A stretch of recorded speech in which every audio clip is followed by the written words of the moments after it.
spécial grande gueule avec numéro 1 des grandes gueules, Jean-Yann, le permis de conduire. Powo, après le chat, le lion, il est mort ce soir où? Dans la jungle, terrible jungle. Jordi, à 4 ans, il est la révélation du top 50 avec Dur d'être un bébé. Plus le caméraman Laurent Baffy et son Baffy Show. La maquilleuse Chantal Latsou, évadée du théâtre Grévin. Le super expert François Rollin, alias Professeur Rollin. Et le DJ Philippe Corti, le meilleur du pays. Plus Richard Boringer, Anémone et Jean-Pierre Mocky. Voici double jeu, spécial grande gueule.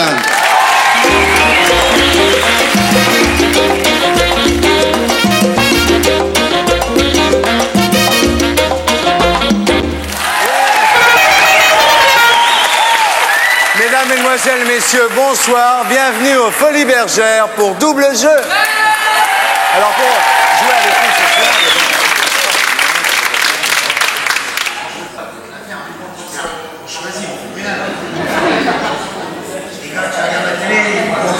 Oh, fermez vos grandes gueules, mais... Qu'est-ce qu'il y a encore? Ah, ces grandes gueules.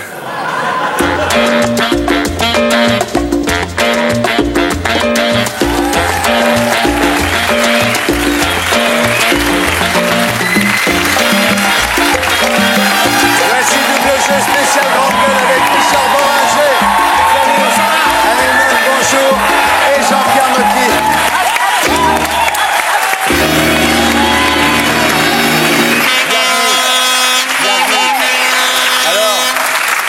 Avant de lancer le mini-débat, il est bien, hein? Avant de lancer le mini-débat, je voudrais vous parler d'un livre qui est le coup de cœur de l'émission cette semaine. Il y a 250... Tu lis maintenant, toi? Ah, je lis, ça m'arrive de savoir, c'est très très bien. Il y a 250 ou 300 romans qui sont sortis pour la rentrée littéraire. Et il y en a un qui a particulièrement retenu notre attention. Je vous le conseille à vous et aux gens qui nous regardent. Ça m'a bouleversé. C'est Bernard Huvelin qui a écrit L'amour écorché. Et c'est chez Grasset. Voilà. Ah, ça ne doit pas faire du bien. Hein. Ah, c'est très très bien. C'est un très beau livre, L'amour écorché, de Bernard Huvelin. Voilà. Alors, avant de vous interviewer, on va passer à un mini-débat en forme d'interview parallèle. Je vais vous poser à tous les trois, à tour de rôle, la même question, en commençant par toi, Anne. Et pourquoi c'est pas lui qui commence? Parce que ça tourne comme ça, dans le sens des aiguilles d'une montre. Naturellement, c'est toujours moi. Est-ce que tu trouves ça justifié de toi de te retrouver dans une émission qui s'appelle Spécial Grande Gueule? Ah, je suis flattée, je suis contente. T'es contente? Ouais. T'es pas vexée? Oh non. Bon. Oh, je me vexe pas, moi. Tu trouves ça justifié d'être là, toi, bien sûr? Ah oui, moi, ouais. Toi aussi? Ouais, quoi que moi, j'aurais bien aimé être plus grand, sombre et silencieux, nonchalant et tout. Tu vois. Ah, ça t'emmerde. Ouais, l'inconvénient de la... Mais enfin, je veux bien assumer le côté grande gueule, hein, ça va. Ton dernier coup de gueule, Anne. Ton dernier coup de gueule. Non, maintenant, en ce moment, je gueule pas du tout. Je fais... je la joue sournoise, entièrement hypocrite. Et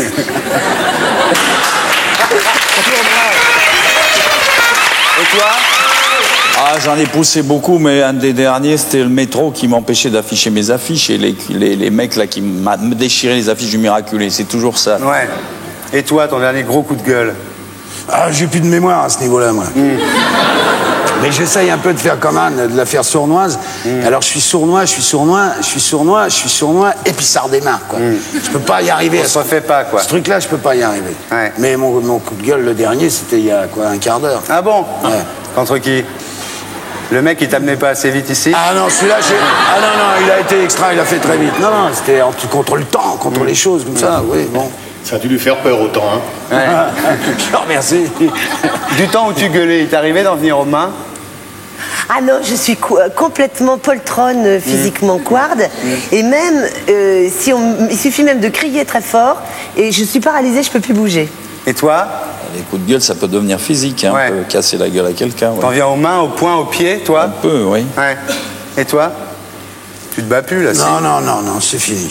Ouais. Non, c'est fini. J'aime pas ça. C'est fini, ça. J'aime plus ça du tout, j'aime pas ça. Quoi.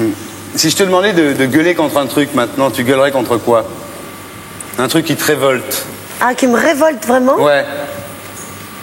Plus rien. Ça y est, là, je suis tombée dans une bassine de philo. Ça y est, maintenant, j'ai la grecque de philo intégrée. Ouais, t'as tout admis maintenant, la couche d'ozone, les Je suis tourterelles. d'un calme Ouais, c'est fini, quoi. T'as acheté olympien. l'éponge, non? Ouais. Un peu. Non, mais en revanche, il y a un truc qui m'a sidérée. Pour Jean-Pierre Foucault, j'avais préparé une jolie chanson qui... Non, c'est un morceau d'archéologie populaire. C'est une chanson qui s'appelle L'Ovariotomie. Elle est authentique, elle est 1900. C'est une pute qui raconte à sa meilleure amie le détail de son opération des ovaires. C'est une chose fraîche qui amuse toujours. Bon. Et c'est assez drôle, assez enlevé. Et tout d'un coup, il paraît que le CSA, là, comment il s'appelle On ne parle pas du CSA la famille ici. censure. Je t'en supplie. Ils n'ont pas voulu, dis donc. Ah bon? Toi, si tu devais gueuler sur un truc, ça serait quoi? Et en ce moment, c'est la Garetta qui aimerait en faire un film, oui. Ouais. Ah bon? Ouais. Que ce soit les lampistes qui payaient? Ben oui, ça, c'est un beau sujet de film. Hein. Les Ricains, ils auraient déjà fait ça. Ouais. Qui tu prendrais pour faire Garetta, toi? C'est une question, tu vois, j'ai pas réfléchi à ça. J'ai pas accepté. Hein. Très bien. Il y a des mecs qui pourraient lui ressembler avec une moustache. Toi, si tu devais gueuler sur un truc, tu gueulerais contre quoi, là? Contre tout, quoi. Non, mais sérieusement, c'est vrai qu'il y a mille et une raisons de se réveiller mal dans sa peau et de se coucher mal dans sa peau, quoi. C'est évident. Alors, l'homme politique, oui, le mensonge perpétuel, peut-être bien, oui. Peut-être bien, quoi. Et puis, surtout que, comme on parle des grandes gueules, quoi. Alors, les grandes gueules, qu'est-ce qui se passe? Il faudrait qu'on soit des crétins, parce qu'on est des actrices, des acteurs, des metteurs en scène. Il faudrait voilà, il faut se taire, maintenant. Il faut se taire, il faut faire le profil bas, il faut tout lisser les cheveux dans le même sens. C'est démentiel, quoi. C'est dément. Ouais. Quand tu te fais engueuler, c'est par qui? Ah si, j'ai une vieille copine qui fait ça, c'est son rôle, elle vient, elle me sermonne à chaque fois. Ah bon? C'est son rôle de te bastonner, quoi. Elle vient faire le sermon. Ouais. Ouais. Et toi, c'est par qui? Par ceux qu'on appelle les bien-pensants. Ouais. Ah, il y en a pas mal. Ouais, il y en a pas mal. Et toi, qui t'engueule quand tu te fais engueuler? Oh, je me fais assez facilement engueuler. Je suis assez tolérant avec ça. Astrid? Ah, ma blonde, oui, elle m'engueule aussi. Oui, mais enfin, c'est pas elle qui m'engueule le plus. Ouais. Est-ce qu'il t'arrive de t'engueuler toi-même? Tu te dis quoi? Ah, ma pauvre fille, je me vous vois, hein. Pauvre Anne, vous pouvez être bête, vraiment, je me parle comme ça, sur ce ton-là, un peu sévère. Mais sur quel thème? Généralement, oui, par exemple, c'est quand on s'est foutu de ma gueule toute la soirée, que j'ai rien compris, et que je m'en aperçois le lendemain matin. Alors là, je me passe un savon. Toi, il t'arrive de t'engueuler toi-même? Tout le temps, depuis beaucoup de temps, quoi. T'es dur avec toi-même? Très dur. Ouais. Très, très dur. Et toi, tu t'engueules? Ouais. Tu te dis quoi quand tu t'engueules? Ouais, non, mais moi, je suis né coupable, alors je m'engueule tout le temps. Hein. Ouais. Est-ce que tu t'es déjà engueulé avec eux, toi? Non. Jamais? Ah, on s'est pas engueulé, nous, hein. Non. Ah non, lui, elle sort le premier soir où je le rencontre, putain, il se souvient de rien. Il m'a insulté toute la soirée. Le lendemain, j'étais au bord des larmes. Je commençais à lui écrire des lettres et tout. Mais qu'est-ce que je t'ai fait? Qu'est-ce que je t'ai fait? On se connaît même pas. Il se souvenait de rien. Bon, je disais. C'est il y a 10 ans, non? C'était à l'époque du Grand Spot. Ouais, il y a 10 ans, quoi, c'est ça. Et toi, tu t'es déjà engueulé avec eux, là? Avec lui? On a fait 4 films, on a eu le temps de s'engueuler. Hein. Ouais. Qu'est-ce qu'il t'avait fait, par exemple? Bon, pas rien de précis. Je devais lui amener Ava Gardner, j'ai amené quelqu'un d'autre, il n'était pas content. Donc toi, finalement, t'es le seul ici à t'être engueulé avec eux deux, quoi, finalement. Ouais. Mais c'est jamais juste. Avec Jean-Pierre, il y avait des fonds de vrai. Un jour, il m'a dit, alors Ava Gardner, elle rentrera par cette porte. C'est pas Ava Gardner qui est rentrée, mais je le sais. Mais j'ai au bout de 4 C'était qui que tu lui avais collé à la place d'Ava Gardner? Une fille très bien, Marie Laforêt, c'est pas mal. Ah oui, c'est bien. Moi, c'était très bien. Très bien. Si tu devais me gueuler dessus à moi, tu me dirais quoi, là, maintenant? Là, maintenant, tout de suite? Oui. Mais moi, je suis pas. C'est curieux. En fait, je suis extrêmement flattée qu'on m'ait mis dans les grandes gueules, mais je vois pas parce que j'ai. Mais nous, on voit, hein, quand même. Oui, mais je gueule pas les gens. Et Je toi, pense qu'il vaudrait pas mieux changer le thème d'émission tout de suite, parce que là, je crois qu'on va pas tenir. Hein. les petites gueules. Peut-être. Ouais. Et toi, si tu devais me gueuler dessus, tu dirais quoi? Bah, je dirais que t'es habillé en noir, par exemple. Ouais, ça Mais te c'est plaît pas? normal. Non, mais c'est noir, quoi. C'est le curé, quoi. C'est le confesseur? Ben oui, c'est bien, alors. Ah ouais? Et toi, si tu devais me gueuler dessus, tu dirais quoi? Aujourd'hui, Ouais. Aujourd'hui, là, maintenant, là. grande gueule, quand t'es pas méchant, t'as rien à dire. Je veux dire, c'est du théâtre, tout ça, c'est du brouillis, la brouillasse. Non, mais mais quand t'es vraiment méchant, évidemment, je peux te dire, t'as une vraie tête de con, et je suis venu pour te le dire. Tu vois. Enfin, il m'a engueulé. Oh, le débat! Oh là, le débat!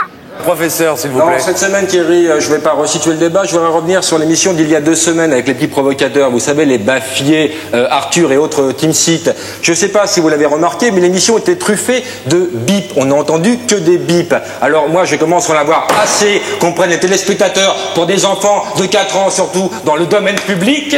Alors, j'ai noté les noms. Je sais que je vais me faire virer. Je sais que je vais mettre tout le monde à dos. Le CSA, Thierry Ardisson. Tant pis, je prends mes risques, je vais me faire virer, mais je vais vous dire les mots qui a été bipés. Écoutez ça, écoutez ça.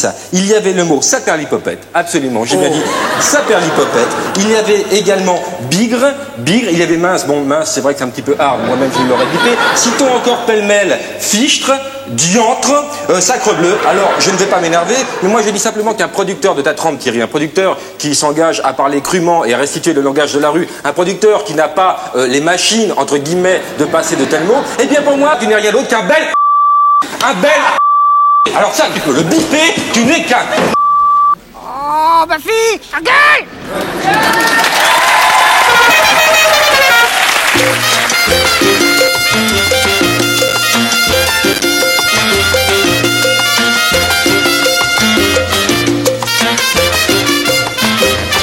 Oh, monsieur Richard, alors autrefois il buvait, il se droguait, il avait tous les vices. Et puis il s'est assagi. Formidable, formidable, pour lui, mais pas pour nous. Maintenant, on y perd au change quand même, hein. Ah oui, avant, il était rigolo, un vrai phénomène, hein. Ah, puis maintenant, il pontifie, il endort tout le monde, regardez-le. Alors, allez, replongez, monsieur Richard, allez, un beau geste. Allez. Dégarpissez, Chantal, je crois que ça vaudra mieux.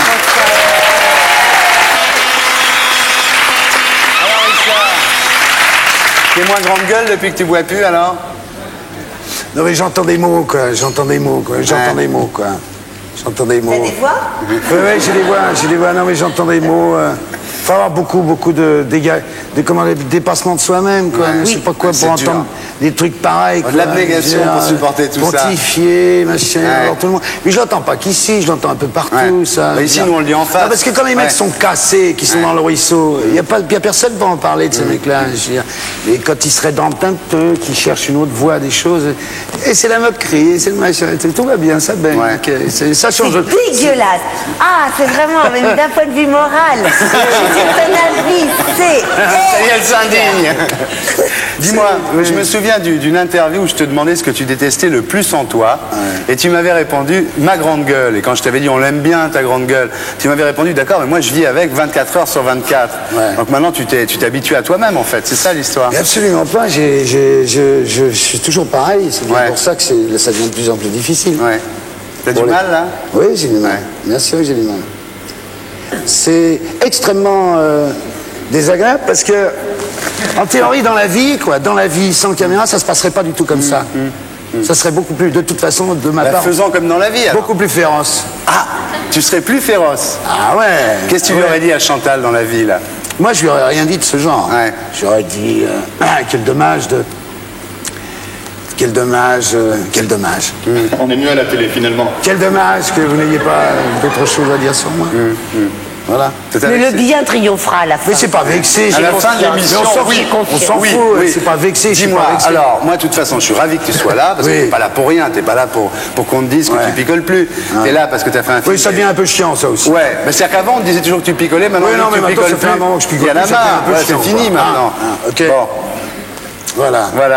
Quand tu es là pour un film qui s'appelle L'accompagnatrice de Claude Miller, que j'ai vu, que j'ai bien aimé. Alors on va en parler.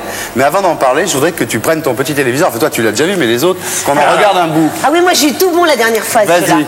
Alors. Mais c'est pas encore le jeu, ça. Ah bon?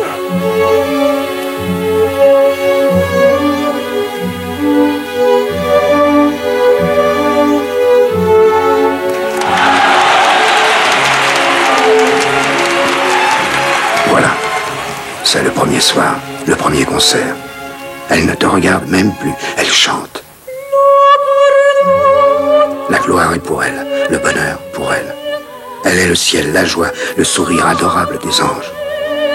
Toi, tu es l'accompagnatrice. Tu n'as plus qu'à la regarder, à écouter, à épier.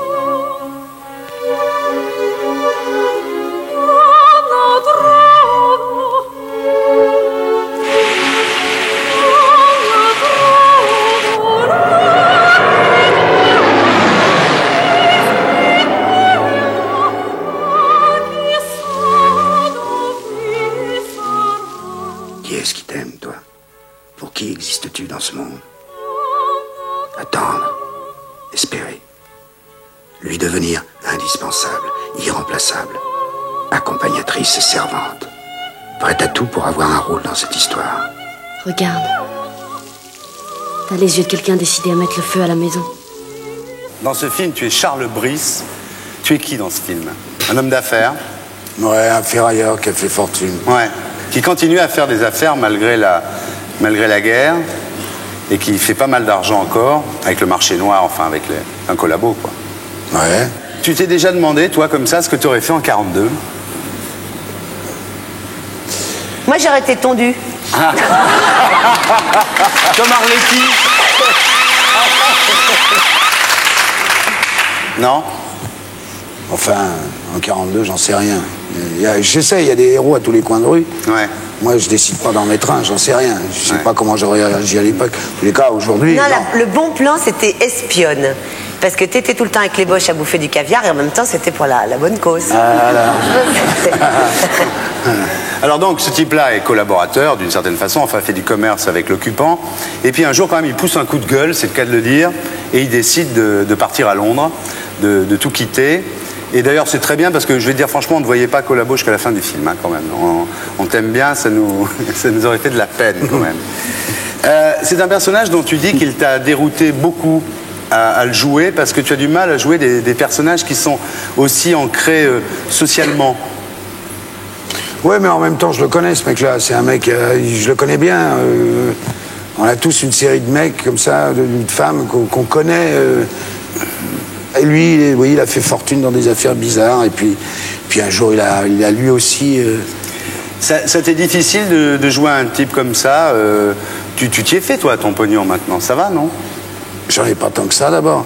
Avec qu'à lire Studio, tu verras, je suis pas dans les 10 premiers. Ah, dis donc, moi, ça m'a donné des idées, Studio. Putain, qu'est-ce qu'ils prennent cher, les autres. Voilà, je suis clampin. Bon, t'as l'air toujours vaguement coupable vis-à-vis du blé, non? Bah oui, je suis coupable vis-à-vis du blé, bien sûr. T'as dit, je m'achète pas de Ferrari parce que ça me ferait chier d'aller dans un quartier... Ça me ferait chier d'aller où je suis né, avec ma Ferrari, ouais, ça me ferait chier. Ça me ferait chier même d'aller ailleurs avec ma Ferrari, ouais. Ouais, je suis coupable par rapport au blé, ouais. De toute façon, je le rends, mon blé, mais je veux pas dire que je trouve ça normal, machin. J'ai jamais trouvé normal ce qui m'est arrivé, de toute façon. Il y a ta fille, qui fait le rôle de l'accompagnatrice, qui est choisie donc par Irène Brice. Ouais. Miller cherchait une comédienne, et toi tu lui as conseillé Romane, c'est toi qui lui as conseillé Romane? Non, mais j'ai rien conseillé. J'ai rien conseillé. J'ai encore lu un papier à la con dans Paris Match l'autre jour, où il y a un monsieur qui écrivait avec un gros titre « Les fils à papa, les filles à papa », et qui pendant une page écrivait prête-moi ta fille, je te prêterai du pognon pour faire ton film, dis à ta femme de venir faire de la figuration, je te produirai ton court-métrage. Mais je veux dire, ça se passe pas comme ça. Hein. Et le piston, ça existe pas dans ce boulot. C'est du pipeau, tout ça. C'est de la bile, quoi. C'est de la bile. Ma fille, elle a jamais été pistonnée, ma fille. Il va s'énerver, ça y est. Mais non, mais c'est... Non, on cherchait. Mais si, elle est pistonnée, merde. J'en ai deux, des pistons. Sérieux. Non, parce que je commence à prendre le mordant, là, sérieusement. Ouais, mais ça y est. Ouais, je commence à m'emmerder, même, là. Ouais, dis-moi, mais moi, je t'ai pas dit ça, hein. Non, mais... Moi, je t'ai pas dit ça. Alors, elle a couché avec Miller ou pas? Non, moi, j'ai pas dit ça. Moi, j'ai dit que Richard a suggéré à Miller de voir les rushs de des Nuits Fauves de Cyril Collard, c'est tout. Voilà. Hein? Voilà. Et là, il a oublié Charlotte Gainsbourg. T'aurais dû le dire en premier, ça. Voilà. Oui, mais c'est vrai, oui. Oui, mais il a oublié Charlotte Gainsbourg sur Miller du jour au lendemain. Ouais. Ben voilà. C'est pas moi qui l'ai conseillé.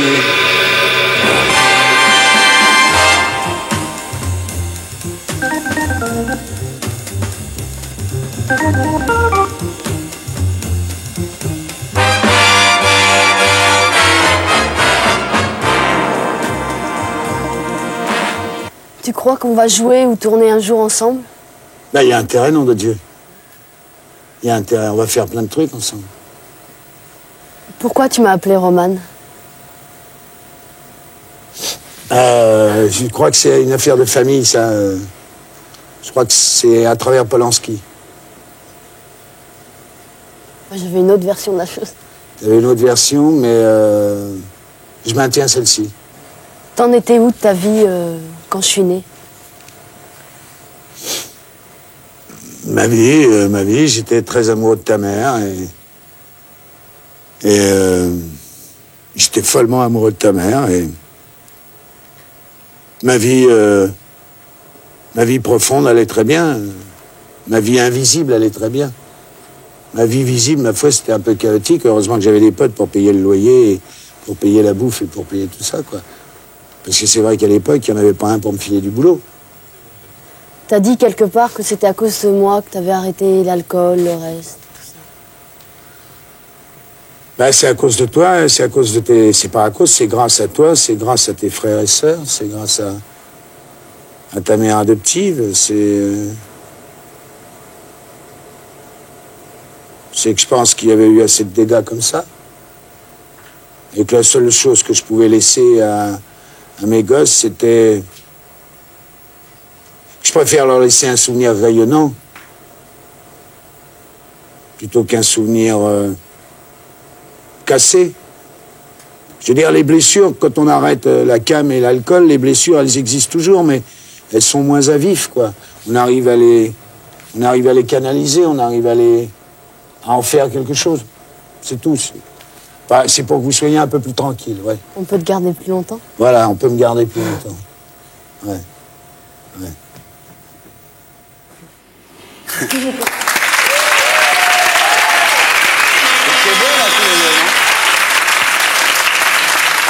C'est toi qui l'as élevée? Ouais. Tu l'as freinée quand elle a voulu faire du cinéma, non? Ah non, j'étais pas d'accord du tout. T'étais pas d'accord? Non. Elle est extraordinaire. Tu le savais pas, ça? Que quoi? Qu'elle était aussi douée, parce que quand on la voit dans les Nuits Fauves ou quand on la voit dans L'Accompagnatrice, elle est très douée. Ouais. Tu l'as freinée parce que tu t'en étais pas aperçu? Ah non. Je l'ai freinée parce que j'avais pas envie qu'elle fasse ce boulot, c'est tout. Mais t'as pas honte de te vautrer là-dedans comme une femelle? T'as pas de fierté? Ma fierté à moi, c'est d'aimer comme il est.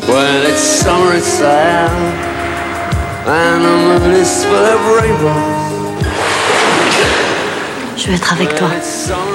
Ah, je suis là. Non, t'es pas là. Chier, bah putain, pourquoi ça se passe comme ça? Merde! Mais c'est toi qui fait que tout se passe comme ça, c'est toi!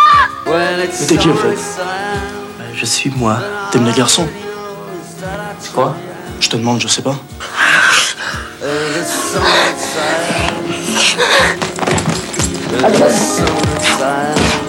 C'est assez misérable de garçons ensemble.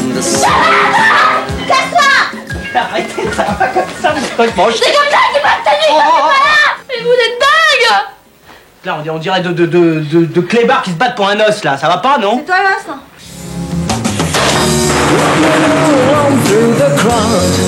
Je suis pas en train de crever les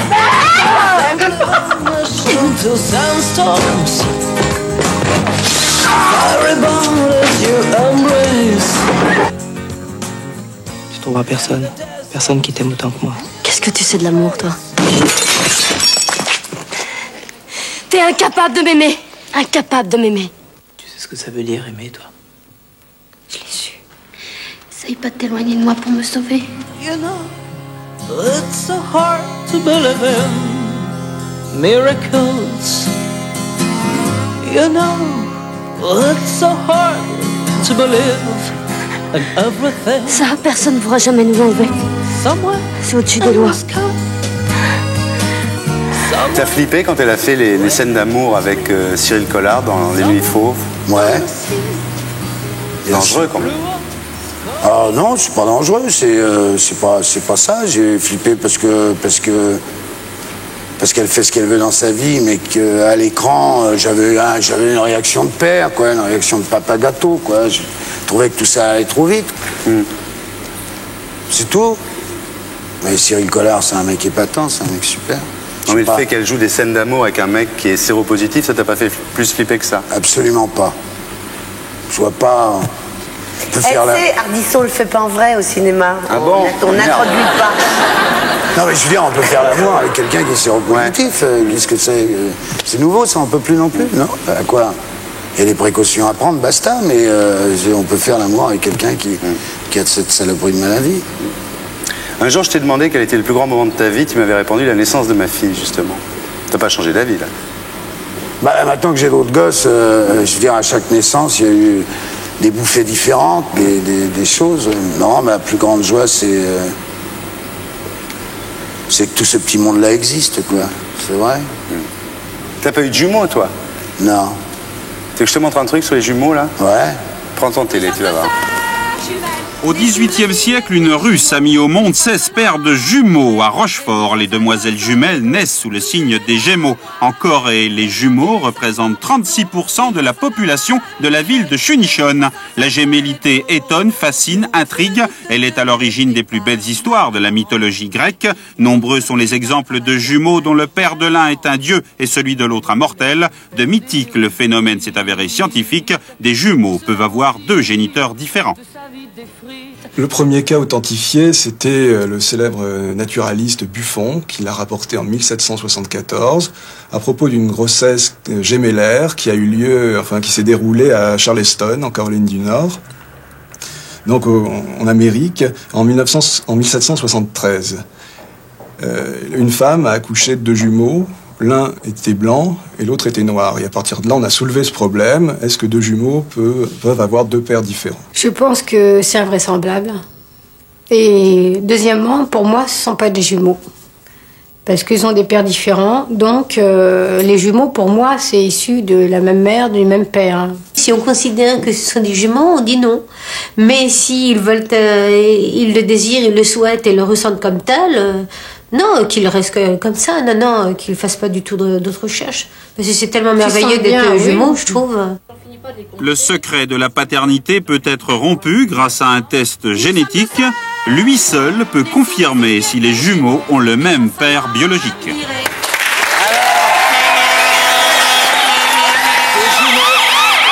jumeaux peuvent naître de deux pères différents. Est-ce de l'info? Est-ce de l'intox? Je vous le demande. Alors pendant que vous réfléchissez chez vous, que nous réfléchissons ici... Mesdames et messieurs, bonsoir, bienvenue aux Folies Bergères pour double jeu. Spécial grande gueule ce soir. Jean-Yann, le permis de conduire. Candidat suivant. Suivant! Ah, une seconde, y a pas le feu, non? Ah, dépêchons-nous un peu, monsieur, il y a d'autres Il candidats. faut pas bousculer Papa, là. Une seconde, hein. On n'est pas aux pièces, non? Asseyez-vous. Ah, ouais.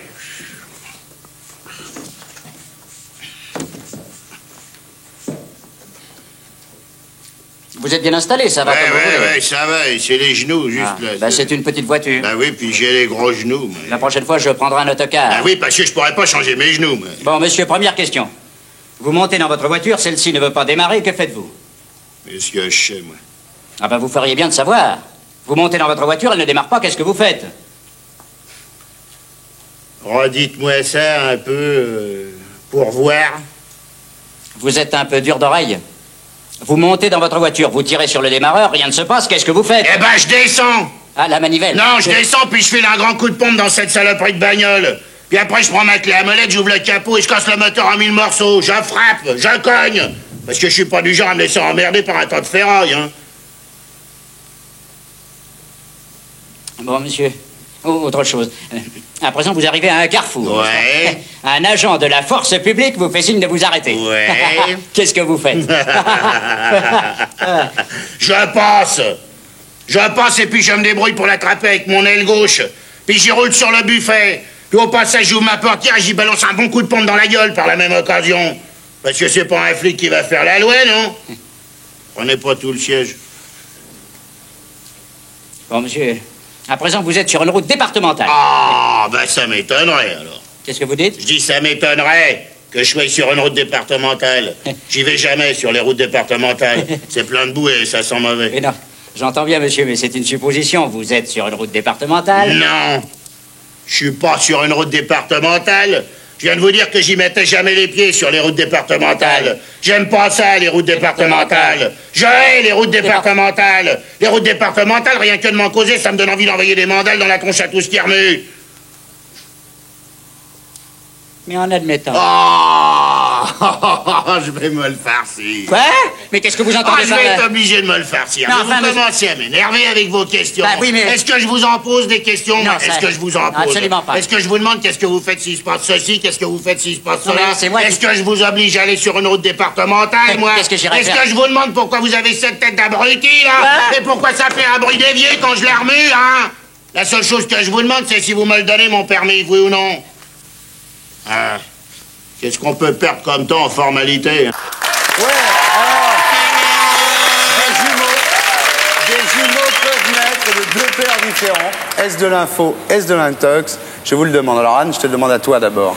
Moi, je dirais que s'ils sont du même œuf coupé en deux, bah non, c'est forcément le même père. Mais s'ils sont deux œufs, eh ben oui, pourquoi pas. Si la dame a une grosse activité avec deux personnes, et après qu'ils font la course des petits spermatozoïdes, peut-être qu'il y en a un de chaque qui est arrivé en tête. Moki? Ben moi je crois que c'est vrai, oui. Ouais. Je crois que c'est de l'info, toi. Ouais. Richard? Info ou intox? Oh. Intox. Intox. Ouais. Alors c'est t'as encore de l'espoir. C'est un sujet qui nous a été envoyé par monsieur Charles Lacombe de Paris, qui gagne 2000 francs, puisqu'on a tourné son sujet. Maintenant, pour savoir si je rajoute 1000 francs... C'est toujours de ta poche? C'est toujours de ma poche. Alors, mais 800 balles, je compléterai. Va. 800 balles plus 200 balles, Baffier. Intox. Eh bien, on va écouter la réponse. En médecine, ce cas s'appelle la superfécondation. Au cours d'un même cycle, une femme libère 2 ovules à quelques minutes, quelques heures, voire quelques jours d'intervalle. Si elle a des relations sexuelles avec 2 partenaires différents, chacun d'entre eux peut féconder l'un des 2 ovules. Écoutez, on peut dire que c'est une information, que cette éventualité tout à fait exceptionnelle, mais a déjà existé, puisque des cas tout à fait indiscutables ont été rapportés. Ceci dit, je voudrais quand même rassurer les pères de jumeaux, et je ne voudrais pas qu'ils s'inquiètent trop, car c'est vraiment l'exception.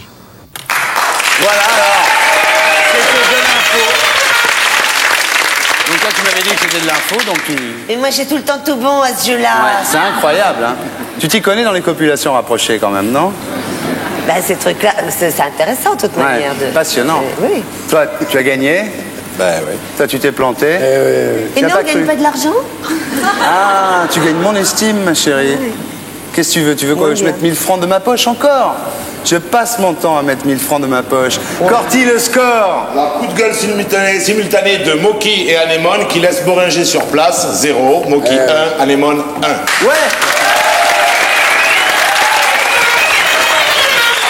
Et j'accueille maintenant Anémone à mes côtés.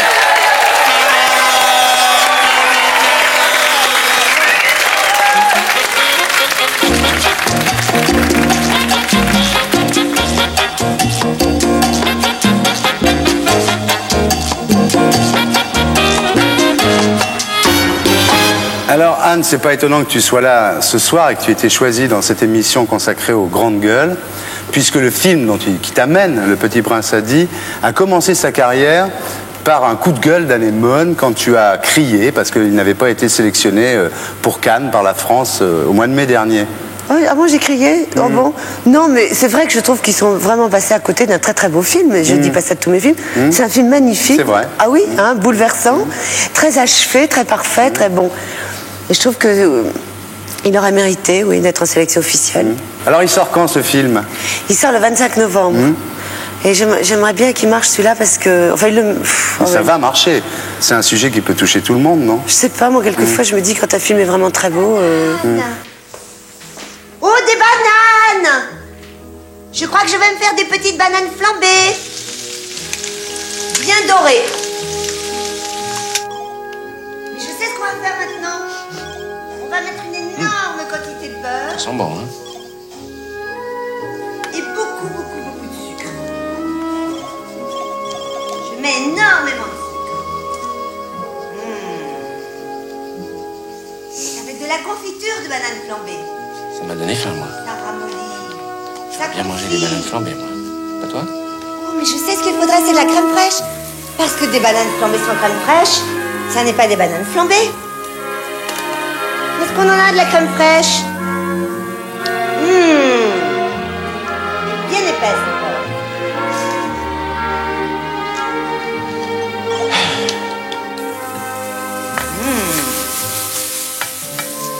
Ça grésille, comme c'est joli.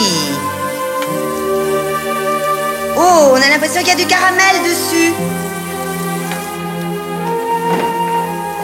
Et si on faisait fondre par-dessus, à la fin, du chocolat, comme pour les banana split, hein? Mais oui, j'en ai vu du chocolat. On en a du chocolat. Du chocolat fondu. Mais quel dommage J'ai pas un petit enfant pour lécher la casserole quand le chocolat sera versé sur les bananes. Ça sent bon. J'ai l'impression que ça se termine. Et maintenant, une bonne petite rasade de rhum. Faire flambé. Voilà, c'est prêt. T'as vu comme c'est beau?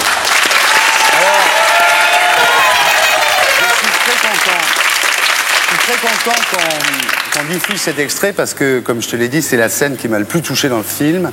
Il faut raconter un peu l'histoire quand même. Oui, je sais que Boringer ne veut pas parler de l'histoire de l'accompagnatrice. Mais si, moi je veux bien en parler. C'est une tragédie. C'est un genre majeur, la tragédie. On n'en fait plus des tragédies contemporaines. C'est-à-dire que c'est l'héroïne, c'est la petite fille, l'héroïne du film, va inéluctablement portée par le destin vers l'issue fatale. Et donc c'est l'histoire d'une petite fille qui va mourir, qui attrape une maladie mortelle.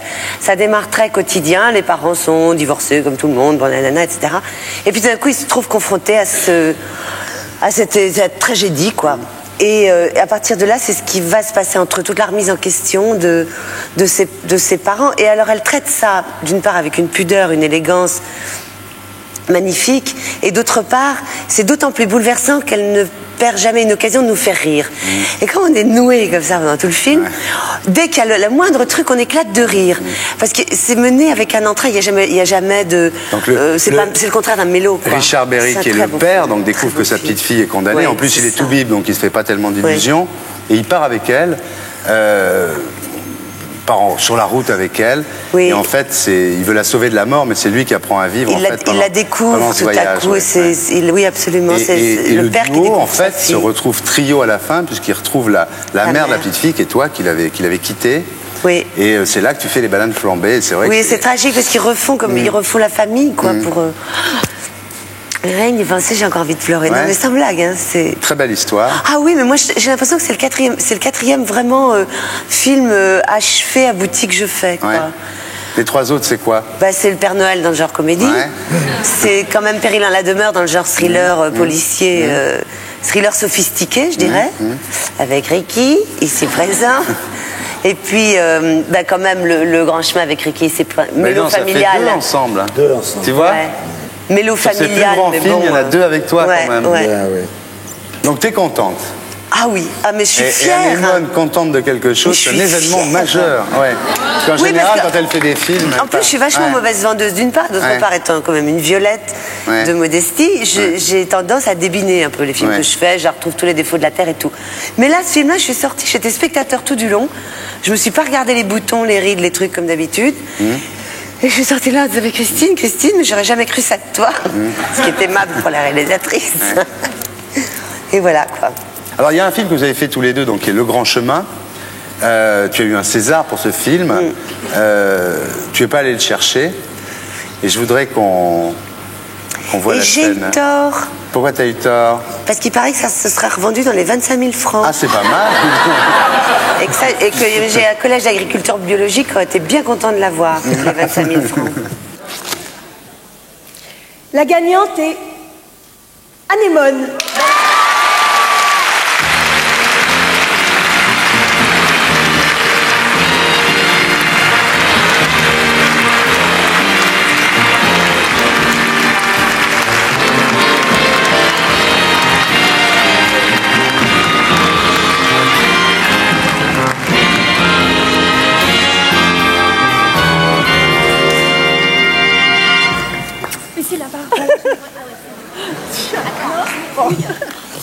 Si jamais mon costume vous plaît, les filles, on peut vous le fabriquer avec Liane Delers, en version tailleur de printemps. Là, c'est en piqué et tout. Alors, les bijoux sont de Thierry Grave-Lefebvre, qui est un jeune mec que je trouve très intéressant. Et je profite que je passe à la télé pour un message personnel. Richard Anconina, si t'es devant ton poste, je t'aime. Bonne nouvelle ère du Verseau. Vous savez qu'on vient d'entrer dans l'ère du Verseau. Salut les mecs.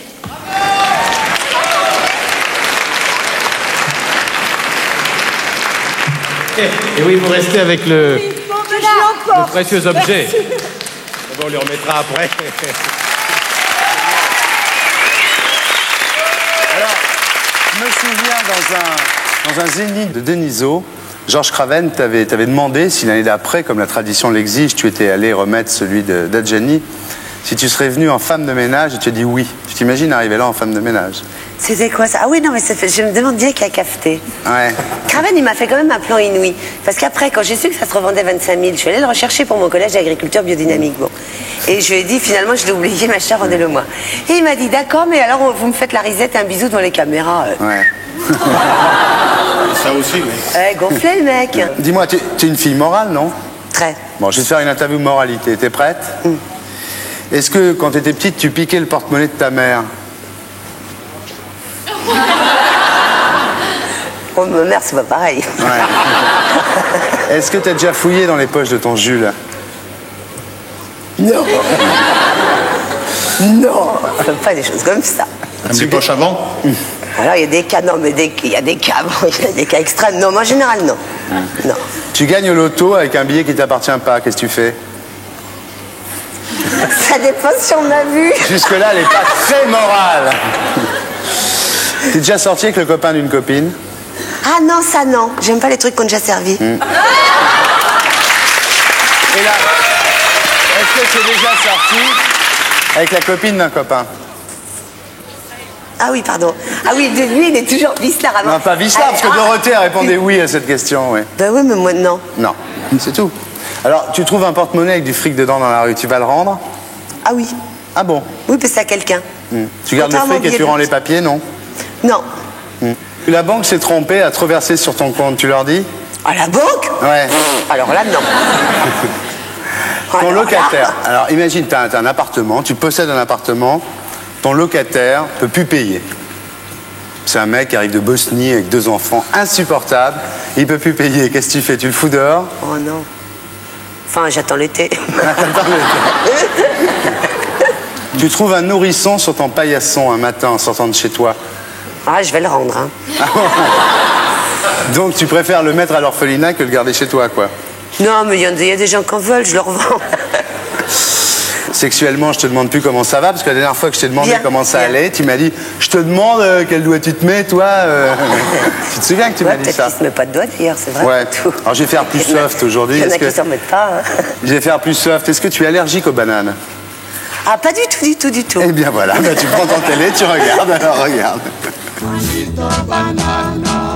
La banane, le fruit de tous les plaisirs, le moins fatigant à éplucher, le plus drôle à manger. Mais voilà, si vous êtes allergique à ce fruit inoffensif, sachez que vous l'êtes aussi au préservatif. Il s'agit d'une découverte sérieuse révélée par une équipe de scientifiques belges. Les personnes qui présentent une intolérance à la banane ou à la châtaigne peuvent, dès le premier contact avec un préservatif, faire des réactions violentes. Une réaction de sensibilisation au latex se manifeste par ce qu'on appelle un syndrome d'urticaire de contact. Parmi nos premiers malades, nous avons rencontré une patiente qui présentait le tableau spécifique de cette allergie au latex, c'est-à-dire intolérance aux gants latex, à un préservatif en latex, ainsi qu'à la châtaigne et la banane. J'ai mangé beaucoup de bananes. Vraiment 3-4 fois par semaine, je mangeais une banane avec ma tartine et j'ai jamais eu de problème. Et à un moment, c'est arrivé, une banane, et c'était là. La première fois que mon mari a employé un préservatif, j'avais des problèmes tout de suite. Ça chatouillait et l'entourage était tout à fait gonflé. Il y a un rapport évident. Car lorsqu'on regarde une banane, on s'aperçoit que c'est une plante monocotylédone de la famille des herbacées, ne pas confondre avec l'acétylamino-hydroxyphénylarsénate. Et la chose est tout à fait normale, quand on est allergique à la banane, on l'est au préservatif. Le coupable serait donc une protéine commune à la banane et au latex qui compose les préservatifs. Un souci de plus pour les fabricants et distributeurs de capotes. Ici, à la SED, nous ne sommes pas au courant de cette affaire. Dans l'hypothèse où ces recherches s'avèrent positives, nous sommes prêts à en informer le consommateur sur notre emballage, mentionnant la présence de cette protéine. Quand on est allergique à la banane, on l'est aussi au préservatif. Est-ce de l'info? Est-ce de l'intox? Je vous le demande. Info? Info. Ouais. Pourquoi? Je sais pas. Ouais. Et il fait exprès de perdre pour qu'après on le plaigne et qu'on dise que c'est une victime. Moki, info ou intox? Info. Pourquoi? Parce que c'est vrai. Et comment tu sais ça? Je suis allergique aux bananes. Et toi, alors, à ton avis, c'est de l'info ou de l'intox? Moi, je dis que c'est un truc inventé par les mecs qui ne veulent pas mettre les capotes. C'est une histoire de bananes. Les mecs tout disent ça. je suis allergique à la banane, Voilà. donc je ne mets pas de capote. Et voilà. Ah d'accord, bon on va voir. Ça continue, je vais y être aussi allergique à la banane. Alors c'est un sujet qui nous a été envoyé par madame Marie Krafsuk de Morpa, qui gagne déjà 2000 francs, puisqu'on a tourné son sujet. Maintenant, pour savoir si je rajoute, moi, Thierry Ardisson, 1000 francs de ma poche, on écoute la réponse. Les personnes qui présentent un syndrome d'urticaire de contact au latex doivent quand même être prévenues de certains dangers, étant donné que plusieurs cas ont été décrits où l'on a observé des symptômes sévères et même des cas mortels. Alors, c'était de l'info. Comment tu le savais, toi? Oh là là! J'ai regardé la tête de Jean-Pierre. Ouais. J'aurais dû le suivre déjà sur le premier coup, quoi. Et toi? Je te dis, Tu le sais, ça. Regarde-le, Moki. T'as perdu. Tu vois? C'est pas un truc inventé par les mecs pour pas mettre de capote. Oh, ça m'énerve parce que je gagne toujours à ce jeu-là. Ouais. Alors, Corti, le score? Ben, Borringer égalise avec Anémone, 1 partout, mais la plus grande gueule ce soir, c'est bien Moki qui mène 2.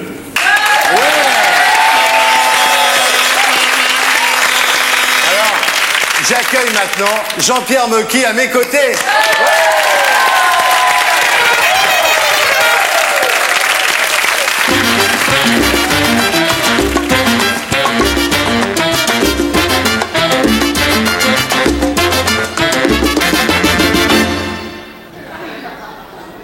Dites-moi, monsieur Mocky. Hein? Ouais. Oui, dites-moi, il faut que vous me donniez votre secret. Non, parce que ça fait 20 ans que vous faites des films. Hein, et à chaque fois, les professionnels disent que c'est de la merde. Ah bah, oui, et puis bon, vous en refaites à chaque fois, Oui, c'est un secret. Il faut me donner le truc, parce que moi aussi, à chaque fois, je fais quelque chose, les professionnels disent que c'est de la merde, mais j'arrive pas à me refaire, moi. Voilà, bon, je allais y arriver. D'ailleurs, je suis même pas sûre d'être là samedi prochain, je crois. J'ai peut-être fait. Ça m'étonnerait, Chantal. Oui, bon, alors, bon, écoutez, je m'en vais.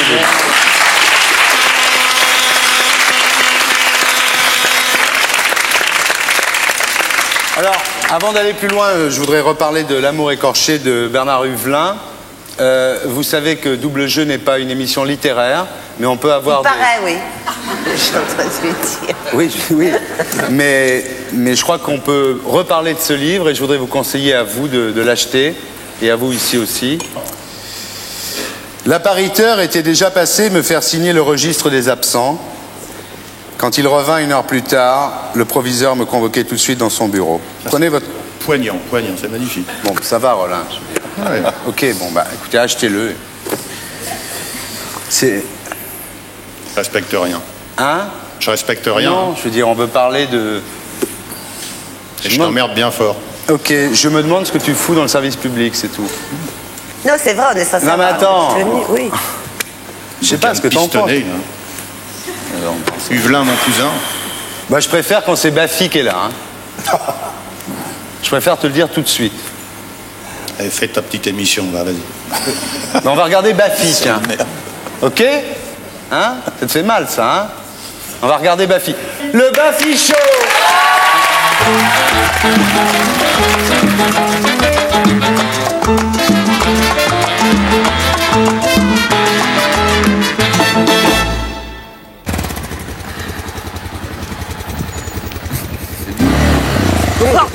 Oh, bordel, fais attention. Ramassez-le, madame, aidez-le. Pardon? Aidez-le, madame, vous voyez bien, c'est non-assistance à blaireau en danger, ce que vous faites. Venez, aidez-moi, on va le ramasser. Voilà. Non, ce qu'on va faire, voilà. Merci beaucoup, madame. Vous allez monter derrière moi, je préfère, parce que lui ne sait pas se tenir. Il ne sait pas se tenir, madame. Je vous donne un casque, un blouson avec un aigle sur le dos, et puis on monte ensemble. Vite, Pascal!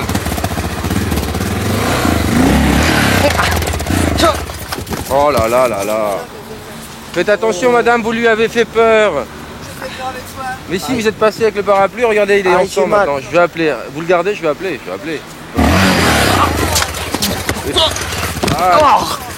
Ah, m'a fait mal. Et t'as fait mal? Ah, m'a fait mal. La moto? Oh, la moto tombée. La moto lui a fait mal, là. Oh, waouh. Mon bras. Là? Là, celui-là. Ah, il s'est fait mal au bras, monsieur. On l'emmène où? Là, fais voir? Là, celui-là, ouais. Ah, Là, ouais. C'est celui-là. C'est cassé. C'est senti, là. Hein. Regardez. Touchez. On sent bien, il y a du jeu. Aïe. Attends, il s'est cassé le bras, là. Aïe. Oh, pas de comédie non plus. N'en rajoute pas. Ah, mais j'ai mal, monsieur. quoi. Je vais appeler l'hosto. Non, mais je vais appeler. Mais... Hein? Il a le bras cassé, là. Regardez. Hein? Bah, il a le bras cassé, là. Ah ouais, là. C'est cassé? Peut-être. C'est cassé? Attends, Ouais. on va voir. Ah, c'est cassé, là. Il faut pas rester comme ça. Il se soigne pas. Dès qu'il a une migraine, il prend pas de cachet, il a le bras cassé, il reste comme ça. Tu t'es cassé la jambe? Ouais, la jambe, elle est cassée. Tu vois? Ouais. Là, il s'est cassé la jambe. Et quand j'ai tordu, ça lui a fait mal. Vous avez vu? Il y a les pompiers? Non, il veut pas se faire sucer, il veut aller à l'hôpital. C'est rien. C'était rien. Aïe. Bon, bah on s'appelle, hein. Vous êtes sur quelle chaîne? La 2, France 2. Ah, France 2, bon. C'est Laurent Baffy? Ah oui. Ah, tu vois? Oh, bah il a une sale gueule. Laurent Baffy, le Baffisteur.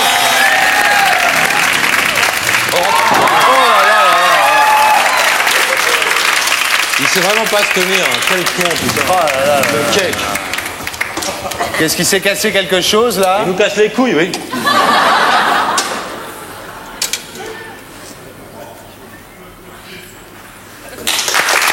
Ah, Jean-Pierre, bonsoir. Alors toi non plus, on ne sera pas étonné de te retrouver dans cette émission. Et moi, t'es étonné de me retrouver ou pas? Oh, ma fille, ta gueule! Il y a un disque de toi qui est sorti il y a quelque temps. Oui. Bah, c'est tous les génériques de tes films, et ils ont appelé ça les 30 coups de gueule de Jean-Pierre Mocky. Voilà. Il y a plutôt des belles musiques. Oui, j'ai toujours eu de bons musiciens dans mes films de merde. Ouais. Et il y a aussi des films de merde, donc des années 60-70 qui ressortent en vidéo. Là, Oui, en en vidéo, une collection Nostalgie. Tu vois, je suis vieux, alors on sort ça dans une collection qui s'appelle Nostalgie. C'est les vieux films. Bourvil, Fernandel, Michel Simon, que j'ai eu l'honneur de diriger dans des merdes, mais quand même, je sais diriger. Ça t'a vexé qu'elle te dise ça, non? Non, je plaisante, mais c'est vrai qu'on fait tous de la merde. Parce qu'on peut jamais faire ce qu'on voudrait faire. C'est ça le drame. C'est comme disait mon ami Boranger, il faudrait avoir de l'argent, que tout soit parfait, impeccable. Alors, si c'est pas impeccable, c'est de la merde. Voilà, alors donc, tous nos films sont de la merde. Et je crois qu'il n'y a que les films américains. Et... Alors, tu viens d'achever un film qui s'appelle... Achever, c'est le mot. Ouais, achever. Un film qui s'appelle Bonsoir. Bonsoir avec Michel Serrault et Jean-Claude Dreyfus, une nouvelle recrue, Marie-Christine Barrault, Laura Grant, Catherine Mouchet, Thérèse, bien que... Oui, alors donc, le problème... C'est un film, une comédie dans le genre de scène que je faisais avant, avec Bourvil, un drôle de paroissien, grande lessive, tous ces machins-là. Et puis tout de suite après, j'ai fait un autre film qui s'appelle Le Mari de Léon. J'ai eu beaucoup de mal à faire parce que personne ne voulait le jouer. Alors finalement, je l'ai joué avec un jeune qui s'appelle Serge Riaboukine et puis des femmes très bien, Laura Grant, une petite que j'ai trouvée, etc.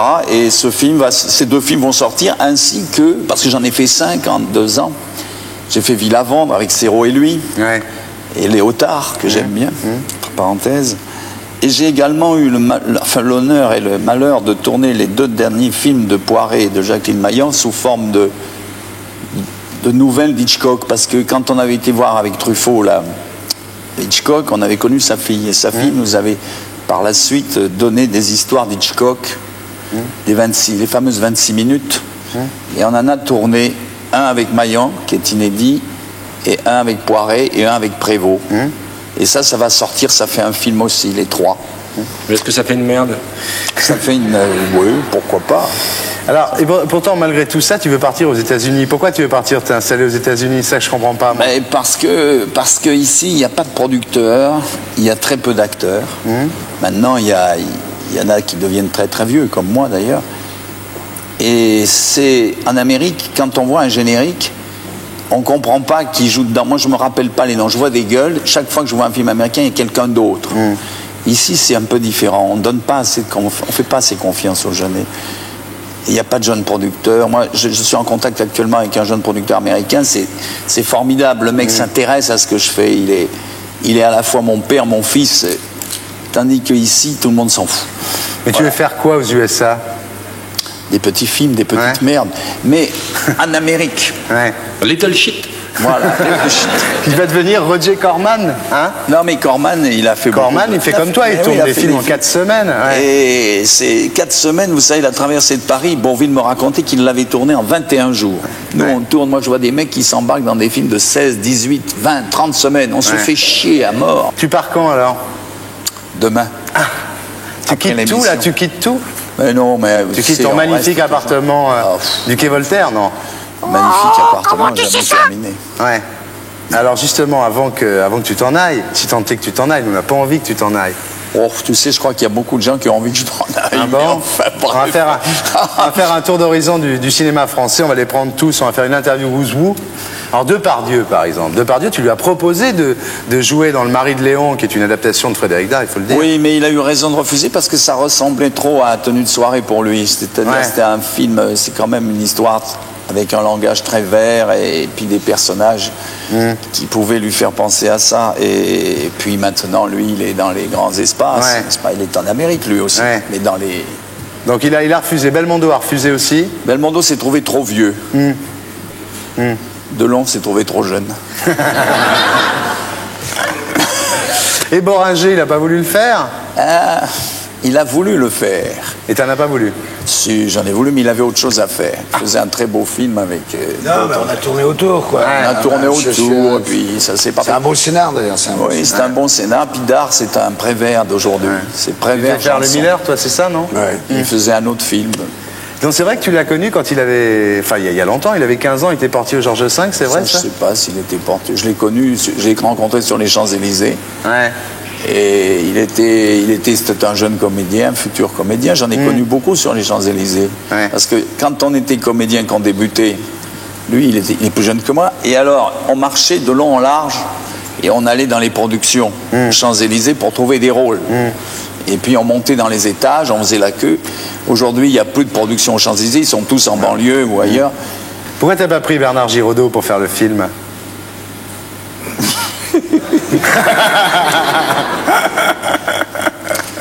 Il y a Renucci qui vient d'accoucher de Bernard Giraudot.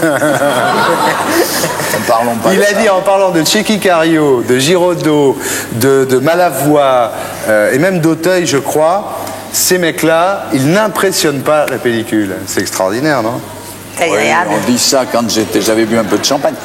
Non, mais le problème, c'est que, et c'est vrai que Richard jouait, ils ont des gueules. Moi, je sais pas, j'aime bien les gueules au cinéma. Un évadé n'a pas d'avenir. Il fuit la lumière, les gens. Il n'est nulle part chez lui. Un jour ou l'autre, on le rattrape. Seul, tu leur échapperais pas. On s'irrite pour un rien quand on manque de tout. Tu me haïrais vite si je te laissais me suivre. Je veux bien supporter les privations, la peur. Je ne veux pas te les faire partager. Tout était décidé depuis notre première rencontre. Tu m'entraînes toujours où tu veux aller.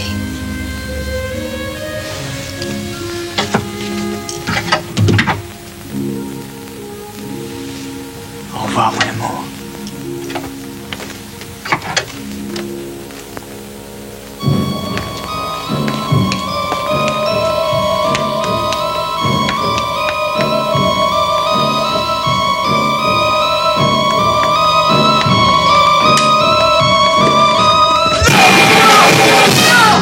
Lâchez-moi!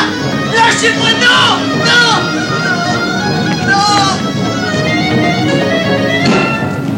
Non!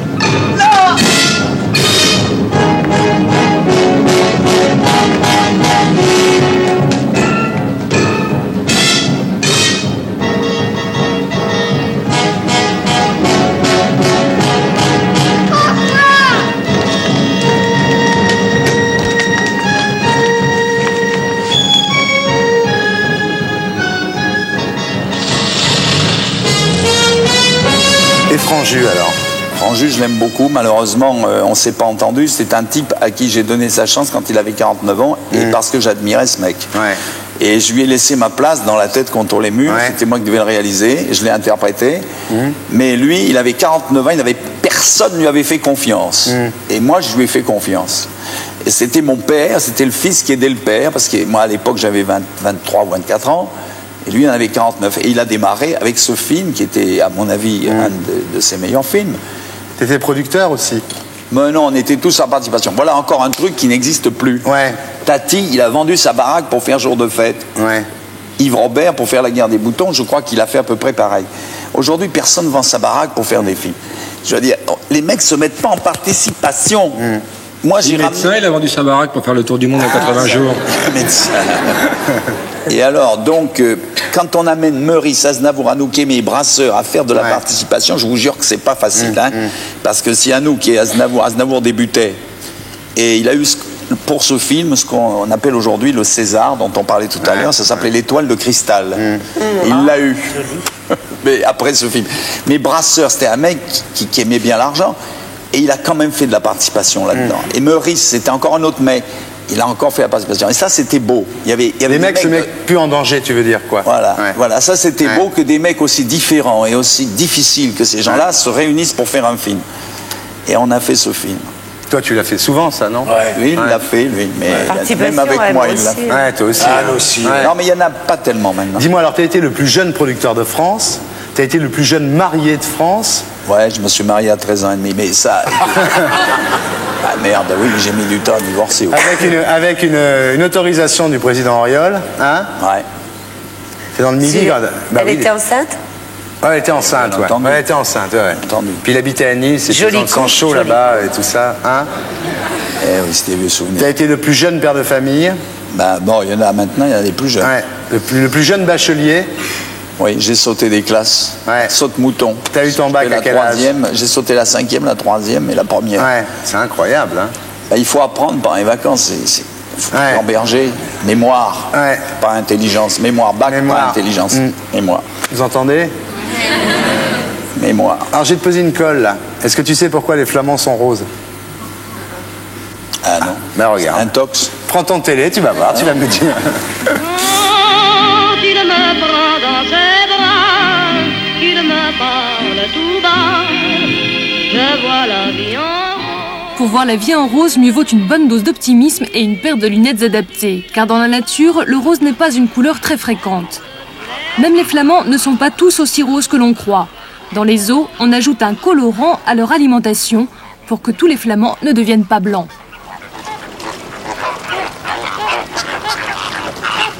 On donne des croquettes à base de poisson, où il y a un peu de carotène dedans pour qu'ils gardent cette belle couleur. Ils en ont besoin parce que dans la nature, ils mangent certains produits qui leur apportent cette couleur et que nous, on est obligé d'apporter parce qu'ici, ils ne l'ont pas. Autrefois, on régalait ces drôles d'oiseaux de carottes râpées pour leur donner bonne mine. Mais aujourd'hui, dans la plupart des zoos, on préfère la cantaxanthine, un additif qui ne colore pas que les flamands, mais aussi les saucisses de Strasbourg. Mais si le flamand en captivité a tendance à perdre ses couleurs, la saucisse de Strasbourg, elle, reste bien rose même à l'état sauvage. Ne passons pas à côté des choses simples. Bah écoutez, moi je pense que je sais qu'on traite des tas de choses aujourd'hui. On pique les jambons pour les rendre bien roses et tout. Bon, ça c'est dégueulasse. On met des carotènes dans les produits que les nanas se mettent sur la frite là ou sur les nibards pour aller bronzer tranquillement sur la plage. Mais ça c'est elles qui le veulent. Hein. Bon, je trouve ça normal. Mais les pauvres flamands, on leur a rien demandé à eux. Et je trouve ça plutôt quand même, c'est pas net quoi. Les flamands des zoos sont roses grâce au colorant des saucisses de Strasbourg. Est-ce de l'info? Est-ce de l'intox? Ah, attends, je vous le demande. Pendant que vous réfléchissez, que bon, j'ai réfléchi, Anémone et Moki aussi. Qu'est-ce qu'on écoute, Corty? Jordi, c'est dur d'être un bébé. Ouais!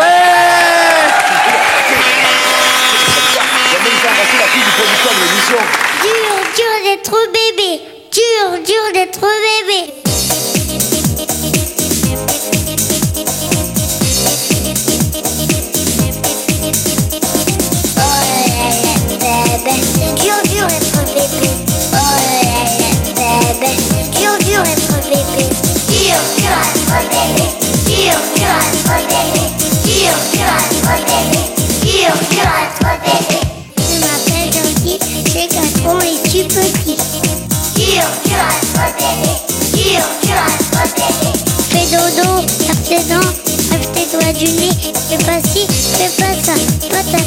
patata.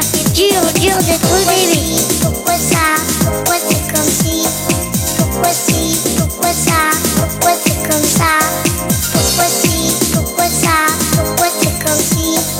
Pourquoi si? Pourquoi ça? Pourquoi c'est comme ça? Oh là là, bébé, c'est dur, dur d'être bébé.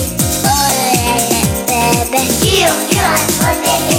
Oh là là, bébé, c'est dur, dur d'être bébé. Oh là là, bébé, dur, dur d'être bébé. Dur, dur d'être bébé. Dur, dur d'être bébé. Fais dodo, lave tes dents, lave le doigt du nez. Fais pas ci, fais pas ça, patati et patata. Dur, dur d'être bébé.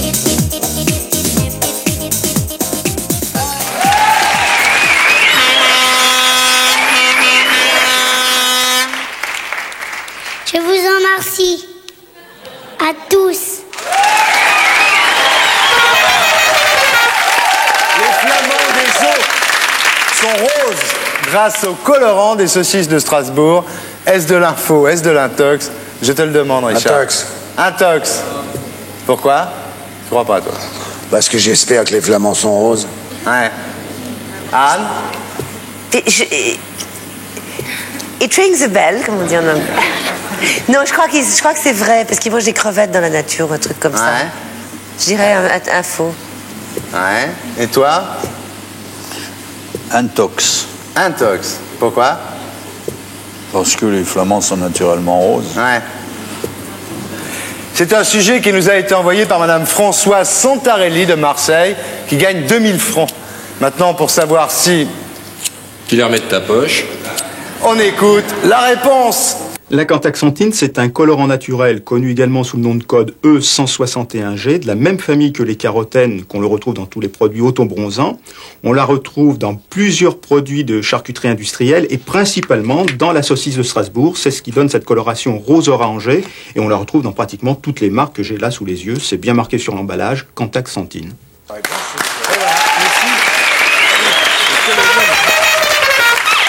C'est le même produit qui colore les flamants roses qui sont en captivité. Donc tu as perdu. J'ai vu les flamants roses en liberté, moi j'étais rose.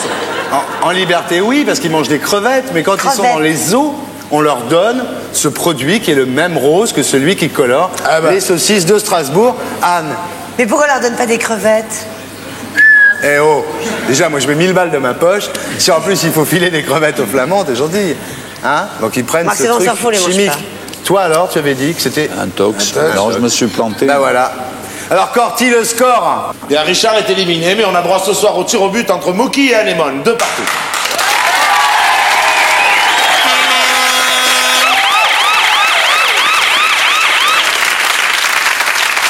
Alors,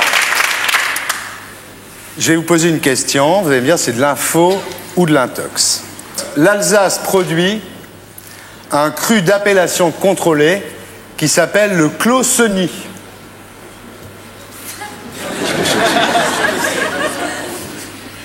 T'as pas plus con comme question?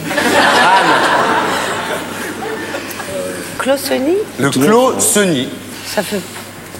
Ça sonne pas boche pour un nom alsacien, ça, hein? Bon, allez, on va dire que c'est de l'intox. C'est pas boche. L'Alsace, c'est un peu boche, quand même. Et toi? Alors, qu'est-ce qu'elle dit, elle? Elle dit que c'est de l'intox. Mais alors moi je dis que c'est de l'info parce qu'autrement on ne gagnera jamais. Eh bien tu as gagné parce que c'est de l'info. Je vais t'expliquer. Les Japonais de Sony ont construit une usine au milieu des vignobles d'Alsace et ils produisent un vin qu'ils ont baptisé le Clos-Seny. S-O-N-Y, voilà. En usine. Autour de l'usine, les vignes autour de l'usine produisent un vin qui est mis en bouteille sous le nom de Clos-Seny. Voilà. Ils ont fait un film, Thierry, qui s'appelle Toshiba au Grisby. Bravo Jean-Pierre Mocky. Je te remets le sceptre du vainqueur.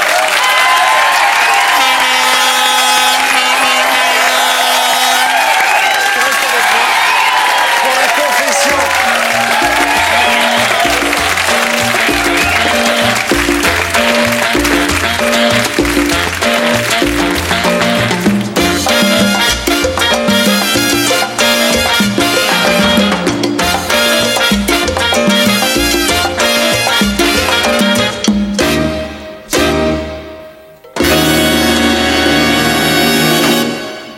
Jean-Pierre, toi qui as fait le miraculé et un drôle de paroissien, ça te fait quoi de te retrouver dans un confessionnal?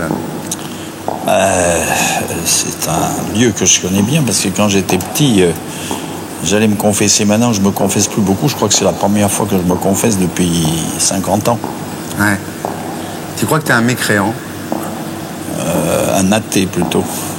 Alors on va passer aux 7 péchés capitaux. Est-ce que tu pêches par orgueil? Non, là, je crois pas, non. Je suis plutôt trop humble. Remarque, c'est une façon d'être orgueilleux aussi. Ouais. Par avarice? Oui, je suis radin. Ça, tout le monde le sait, mais c'est parce que j'ai pas eu de fric au départ. Parce que tu sais que les vieux réalisateurs, c'est pas très bien casqué, c'est pour ça? Oui, peut-être, oui. La luxure, par contre, t'as beaucoup donné, non?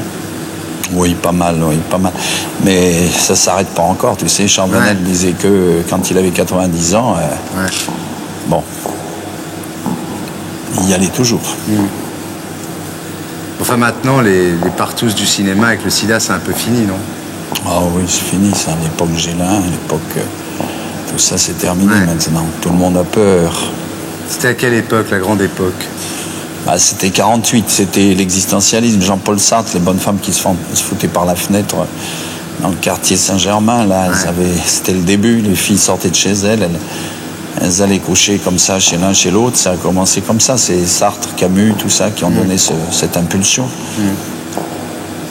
Alors maintenant, c'est un peu fini, puisque le sida, c'est le grand truc, quoi. Tu as dit, si on devait mettre bout à bout les bassins de toutes les femmes que j'ai sautées, ça ferait 200 mètres. T'es fier de dire des trucs pareils? Oh non, c'est de la vantardise. Est-ce que tu es favorable au divorce? J'ai fait un film en 66, justement parce que j'arrivais pas à divorcer. J'ai mis 10 ans pour divorcer. Et alors, Pietro Germi a fait Divorce à l'italienne, où il tuait sa femme parce qu'il pouvait pas s'en sortir autrement. Puis moi, j'ai fait quelque chose qui s'appelait Les Compagnons de Marguerite, avec Claude Rich, où lui, il effaçait carrément les actes de naissance. Comme ça, les gens étaient divorcés automatiquement. Le suicide? On peut se suicider tout en continuant à vivre. Il faut faire quoi? Faire ce qu'on a envie de faire, je suppose. Quand on en a marre de tout, il faut faire n'importe quoi. Mais pas se tuer, ça sert à rien, ça fait de la peine aux autres. Est-ce que tu es favorable à la peine de mort? Non, on tué 3 mecs par an, dans la région du Nord en général, des pauvres mecs. Alors pour 3 mecs, instituer la peine de mort, c'est vraiment... On n'a jamais condamné à mort ceux qui méritaient de l'être. Alors donc finalement, c'est que des lampistes qu'on a exécutés, pour la plupart. Même pour les assassins d'enfants? Ça, j'aime pas. J'aime pas les assassins d'enfants. Ça peut-être que eux, faudrait les mettre dans un cas un peu spécial, particulier. Je sais pas, je sais pas ce qu'il faudrait leur faire, mais la mort, donner la mort, je sais pas si quelqu'un a le droit de le faire. Es-tu favorable au droit de vote pour les immigrés? Oui. Tout le monde a le droit de voter, ça sert à rien de toute façon. Tu crois en Dieu? Je t'ai dit que j'étais athée, mais je crois à quelque chose. Mais je voudrais bien savoir comment on a été créé et pourquoi je te parle en ce moment. Je voudrais bien savoir qui c'est qui m'a mis là. Ceci dit, ce mystère, je ne l'ai pas... Je suis incapable de le découvrir, de le déceler, de le percer à jour. Alors, je suis emmerdé, quoi. Je me dis, quand je serai cané, qu'est-ce que je vais devenir? Est-ce que tu as des tabous encore?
Pour être sûr de ne rien rater de Inalarditube, abonnez-vous et mettez un pouce bleu.